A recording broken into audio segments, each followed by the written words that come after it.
Bonjour, bienvenue sur Sudokanar.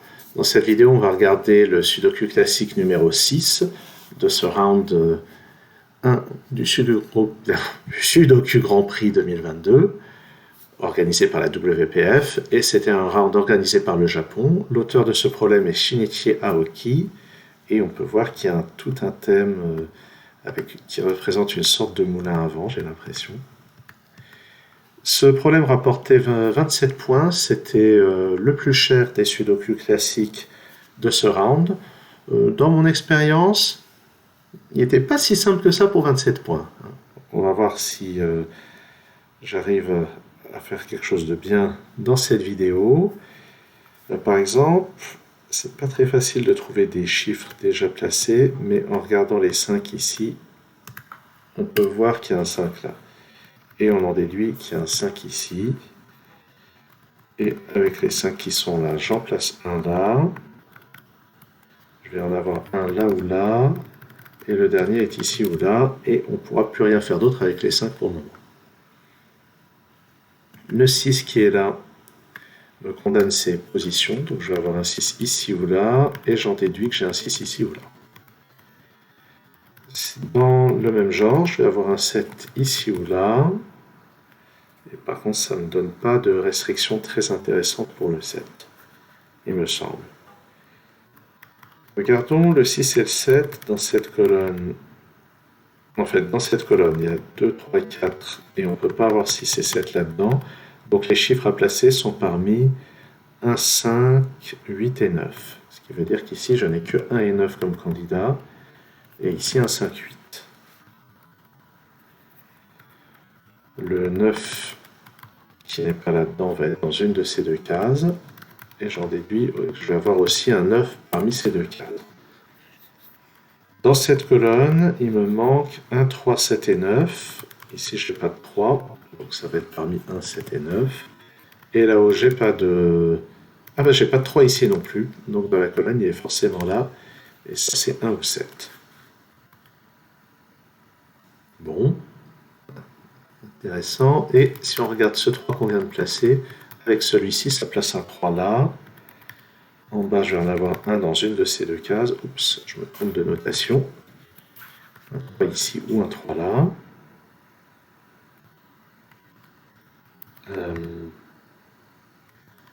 Dans cette colonne, même chose, j'ai pas de 3 ici. J'ai pas de 3 là parce qu'il y en a un dans la ligne. Même chose là. Donc je récupère un 3 ici qui élimine cette possibilité, permet de placer un 3 là.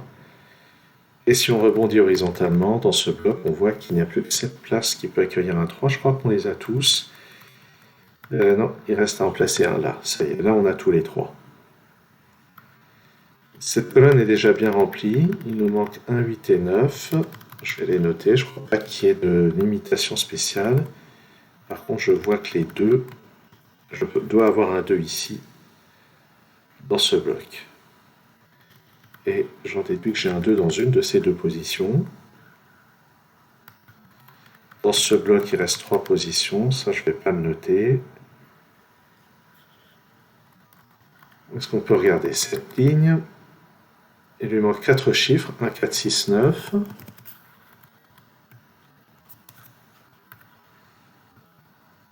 Là-dedans, quelque part, il me faut un 4 et un 7. Le 4 n'est pas ici, donc il va être là ou là. C'est pas super intéressant de le noter, en fait. Je pense que je vais effacer ça, ça encombre trop les écritures que je veux afficher.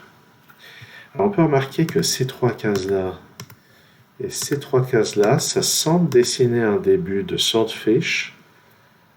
Mais dans mon souvenir, il n'y avait pas besoin de technique avancée de ce genre-là, donc je ne vais pas trop insister là-dessus. Sur cette ligne, il me manque un 7, 8 et 9. Et avec les 7 qui sont là, et le 8 qui est là, et les 9 qui sont là, ça c'est forcément un 1. D'accord. Donc là, c'était vraiment intéressant d'avoir ces marques pour repérer ce qu'on appelle un naked single. Donc là, il n'y a pas de 1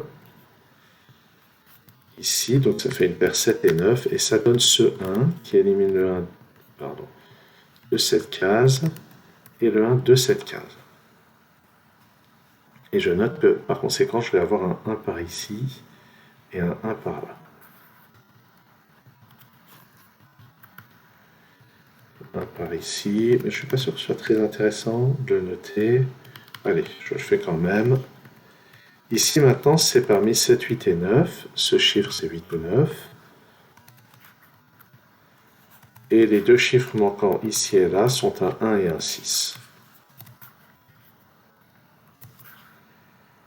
Par conséquent, dans cette colonne centrale, j'ai 1, 6, 3, 5, 7 qui sont placés. Il me reste 2, 4, 8 et 9. Ici, ça n'est ni 4 ni 8. Oups. Je vais forcément avoir un 4 ici ou là, mais ça, je le savais dès le début. Ça, c'est 2, 4 ou 8. Et là, j'ai encore les 4 candidats, donc c'est pas très intéressant.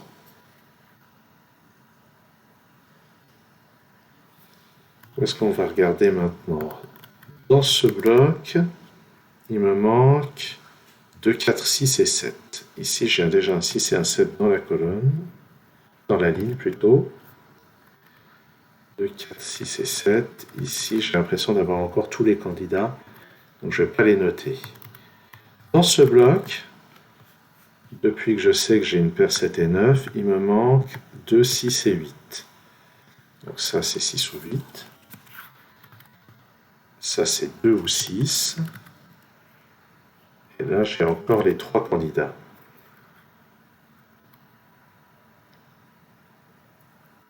Dans ce bloc ici, le 4 doit aller forcément en bas à droite, ce qui dans la colonne me donne ce 6, ce 8, ce 2. Ça me donne aussi ce 6 qui donne ce 1, ce 6. Ça élimine 1 ici, le 1 est donc là. Je vais effacer cette marque. Ça, c'est forcément 7, 8 ou 9. Et là-dedans, les candidats sont 4, 7 et 9. Dans la dernière colonne, le 1 n'étant pas là, ça ne peut plus être qu'un 7. Ça me permet de placer le 1 ici. Ça, c'est une paire 7 et 9. Et en haut, c'est une paire 2 et 4. Notez qu'on avance, mais c'est encore pas terminé. Il reste du travail. Sur cette ligne, il me manque 7, 8 et 9. Dans cette quatrième colonne, je remarque que le 1 n'est pas là. Il n'est pas là non plus. Donc j'ai un 1 ici. Il me manque maintenant un 2 qui ne peut aller qu'en haut. Ça me résout cette paire 2 et 4. Dans cette colonne du milieu, maintenant, le 2 est forcément là. Ici, c'est pas un 4, donc dans la colonne, le 4 est là. Ça, c'est 8 ou 9. Et là, j'ai une paire 8 et 9 qui m'interdit ici de mettre un 8. En fait, dans la ligne, il me reste à placer 5 et 6. Et à cause de ce 6, ça, c'est un 5. Ça, c'est un 6. Ça pousse le 5 en bas et le 1 ici. Ça me permet de placer ce 9.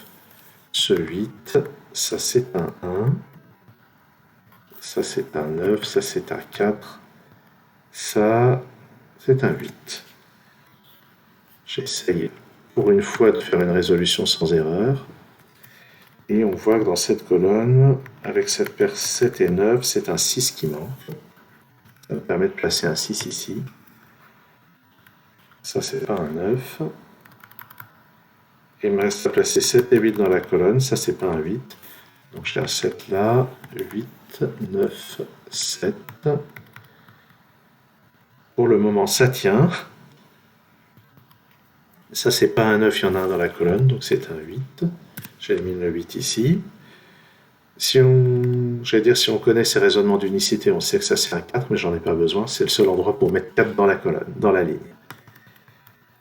Ça ici, ça ne peut être qu'un 8, il y a déjà 7 et 9 ailleurs. Ça c'est un 9, donc 7, 9, 7. Là il y a tout le cycle des 7 et 9 qui se résout. Et on va placer les derniers chiffres, un 8 et un 9. Et youpi! Eh ben ça change, pour une fois j'ai résolu un classique sans me tromper. Et la clé c'était véritablement cette case, repérer que grâce aux marques qu'on avait mises du 7 ici, du 9 là-dedans et du 8 déjà placé, il n'y avait plus que 1 comme candidat dans cette case, ce qui permettait donc d'accéder à la résolution de ce problème. Le reste c'était des paires, donc méthode véritablement standard. Merci d'avoir suivi cette vidéo et à très bientôt sur Sudoku Canard.